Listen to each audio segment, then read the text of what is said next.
So welcome to this weekend retreat, The Great Intimacy. The Great Intimacy is a path to our own heart, not an idea of an abstract heart, not our ideals about the heart, because our real hearts, sometimes they can love, sometimes they can open, sometimes they struggle, sometimes we have stucknesses and resistance. But the ideas we have about the heart is that the heart is open and loving and warm and flowing, but the actual human heart can hold paradoxes. We can hold love and hate for the same person at the same time. You know, the journey to our hearts is a unique journey. I'm saying that it's made of our own resistances, the ways that we struggle to open, the places that are easily available. It's made of the joys we've experienced, the frustrations and the disappointments. It's really a path that's been written partly by our history, and then also as you journey this way, you discover there's a kind of soul curriculum that we come in regardless of our family, regardless of what country we're born into, what culture. We all have a curriculum that's written into our DNA on some level that we're here working out. And so this path of the heart, the great intimacy, is really about something that happens simultaneously when we deepen our relationship with ourselves. Because as we deepen with ourselves, instantly we become more available in all of our relationships, whether that's with our children, with family members, with lovers, friendships, work, community. The more that we actually receive ourselves, the more that we connect with ourselves, there's a simultaneous opening. So from the perspective of how do I improve my relationships, this approach would say, actually you improve the one relationship that you're always in and that you'll always be in, which is with ourselves, with yourself. And as it's a women's retreat, I'm going to be talking more on Saturday morning about this whole theme of why a women's retreat and what that enables us to do that's different from an environment where men are also present, where it's a mixed group. I'll also talk about the particular themes. We're going to be touching on the body, emotions, sexuality. We're going to be looking at our history in particular in terms of being female and how that impacts ourselves, how that impacts how we live, how we relate. And so this topic of why women, will expand upon it over the weekend. And it's really going to be a topic that you'll explore and discover, because actually in life there's very few environments where men and women are separate. You know, most of life we're pretty mixed, unless you went to a school where the girls' school was separate to the boys' school. And I come from a Muslim culture. My parents were immigrants in England in the sort of late 60s and then had their children in the 70s, and we grew up there. And all of society was mixed as far as I knew, other than for gym, the girls had their separate changing room and they played games separately. But other than that, in the outside of the home, things were pretty much mixed. But in the home, there was so many occasions when women and men would be separate. And there were some wonderful things that came out of that, and of course some distorted things that come out of that, because it's a very old culture, it's very patriarchal, there's a lot of suppression. However, there's also something that I realise is really missing in broader society, in the broader Western society, when there aren't spaces for each sex to just be with their own group in terms of growth and development, especially in terms of looking within. And you're going to discover what that is. So I won't say too much, but it's a particular kind of environment. And you can probably even imagine now that if we had, say, the same number of men in the room, the feel of the room would be different. What we allow ourselves to say, how we allow ourselves to be, would be different, especially as we relax over the weekend and we journey together. It would be a very different quality. Also valuable, also part of life, however different.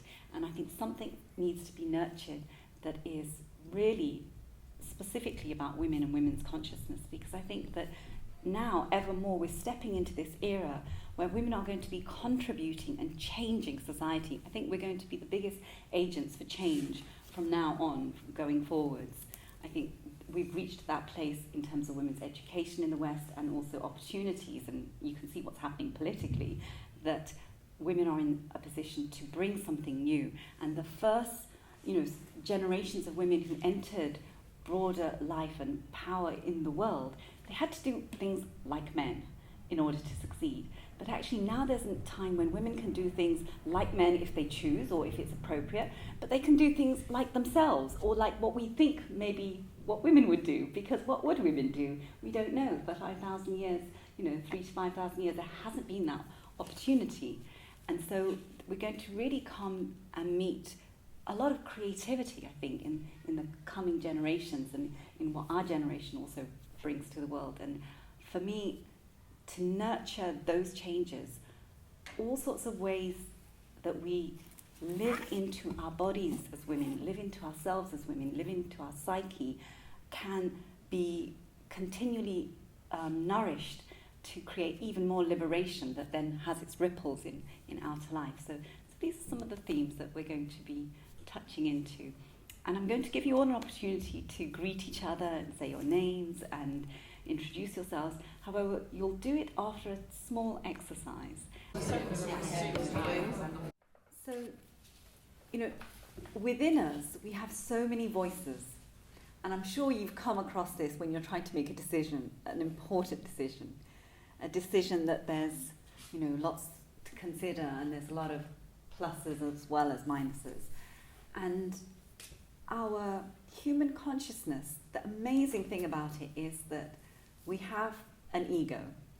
And unlike a lot of spiritual traditions that come from the East that talk about slaying the ego or trying to get rid of the ego, the tradition that I come from is a modern sort of integration of Eastern wisdom and Western wisdom.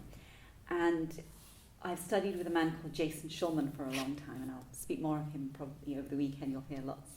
And he has this expression that we actually want to heal the ego rather than get rid of the ego. The ego is a wonderful human capacity to create a self out of the wholeness of existence, to create this self and to have this unique being.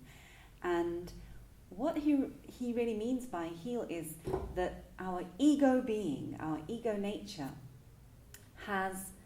it's like it's come to the front of the ship and assumed it's the captain and that nobody else and no other part of the ship can take control, and it's got to decide everything, and the heart's busy pumping away in the engine room, and the limbs, the worker bees they know all kinds of other things because they're scrubbing the decks and they're dealing with the water that comes in that little hole and the sails, and they got this whole information, but the ego ignores that, ignores the heart, ignores all these other parts of the human being, and it feels like it's the only captain.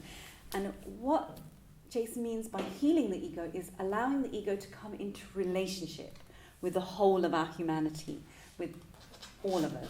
So, for example, all these different voices we have, to allow them to come into a relationship with each other, so that we can have our head consciousness, we can have our heart, we can have our belly, our gut feelings, we can have the wisdom from our body, and we can have a symphony, a harmony, a cooperation between all the different ways that human beings know things.